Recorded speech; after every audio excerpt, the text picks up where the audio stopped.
Magandang hapon, narito po ang latest sa daigdig ng palakasan sa boxing. Walang nakikitang problema sa timbang ang kampo ni WBO minimum weight champion Merlito Tiger Sabilio. 4 na araw bago ang first title defense kontra Colombian challenger Jorge Estrada.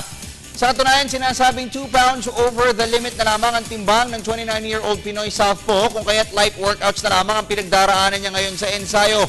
Ang kabuuang detalye, hatid ni PTV Sports Senior Correspondent Dennis Principe. Ngayong pasok na sa fight week ng kanyang title defense, 2 pounds over the limit na lamang si world minimum weight champion Merlito Tiger Sabilio. Ayon kay assistant trainer, dating world title challenger Michael Domingo, hindi na problema para kay Sabilio ang pagkuha ng 105-pound weight limit sa oras ng weigh-in na gaganapin naman sa Biyernes. Ani Domingo, ito'y isang patunay na handang-handa na ang kanyang fighter kontra challenger Jorge Estrada ng Colombia. Sa kondisyon sir, okay naman sir, sa ang training niya, okay naman, tuloy-tuloy. Yung sparring niya, okay na rin. Wala lang problema sir. Kasi simula nung bago mag-3 months sir, nagsimula na mag-sparring si Juan Sabilio. Sa kami ng Juan, ng 2 round. Iba na din naman ang kumpiyansa ni Sabilio sa pool ng mapanalo na nito ang world title buhat kay Colombian Luis de la Rosa. Nakopo ni Sabilio ang World Boxing Organization minimum weight crown nang patulugin ito sa 8 rounds si De La Rosa noong Marso sa Colombia. Malaki ang kwento sir. Pati sabi niya, nanalo nga siya doon sa Colombia na grabe ang biyahe. Maraming biyahe daw.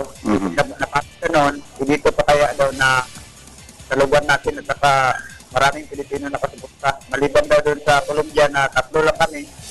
Kaya niya nga daw, sabi niya.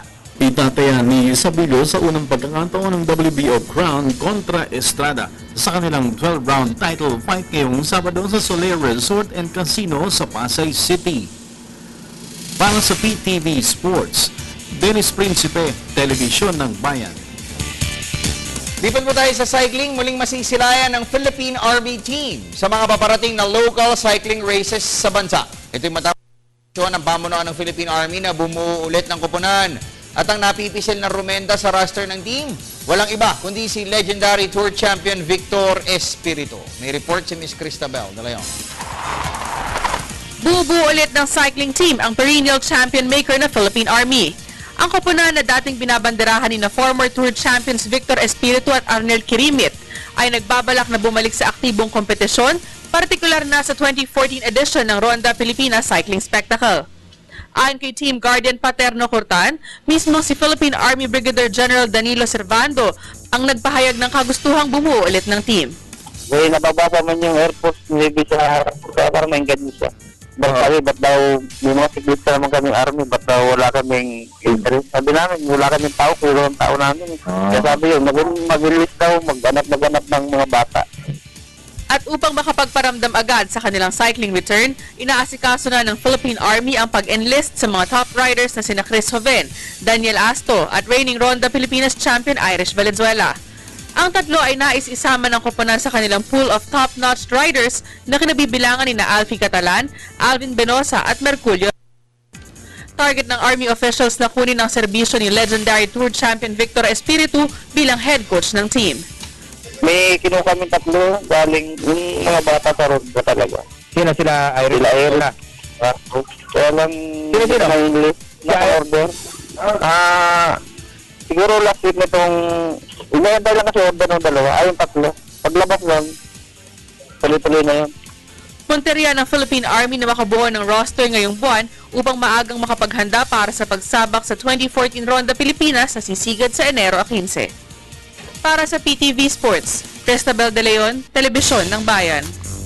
Sa iba pang balita, matagumpay na ginanap nitong weekend sa Ascom Field sa The Fort ang first Manila leg ng Globe Football para sa Bayan Festival na inorganisa ni Philippine Ascal star Chiefy Caligdong.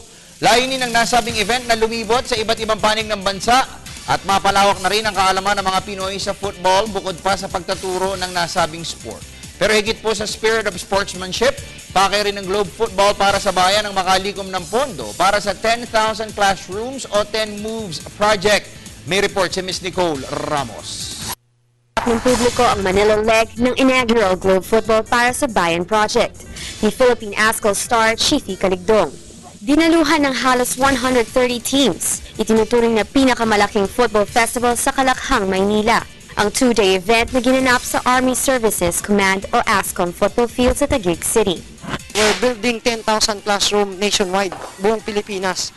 So ito yung target natin. So, and at the same time, nag-scout tayo ng mga players para ma-recommend natin sa youth pool sa national team. Hangad ni Caligdong na mabigyan ang mga kabataan ng mataas na antas ng ligang sasalihan, na kumpleto sa competent officiating at tournament needs. Oo, naalala ko dati na yung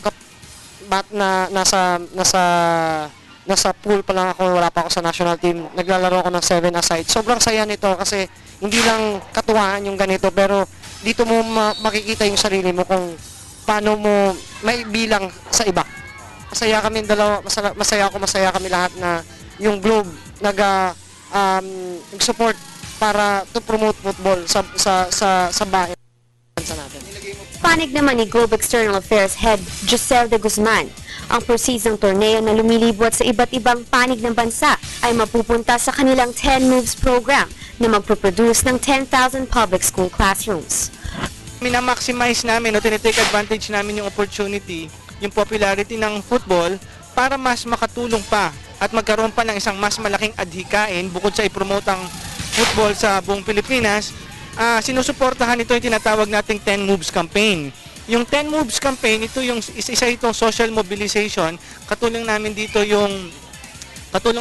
ang League of Corporate Foundations at DepEd at yung tinatawag nating Bayanihang Pampaaralan upang magkaroon tayo ng 10,000 classrooms nationwide para sa mga public schools. Bukod sa football, patuloy pa rin ang Globe sa pagganap sa kanilang malawak na corporate social responsibility projects gamit ang ibang sports tulad ng cycling, triathlon at Formula 1. Para sa PTV Sports, Nicole Ramos, Telebisyon ng Bayan.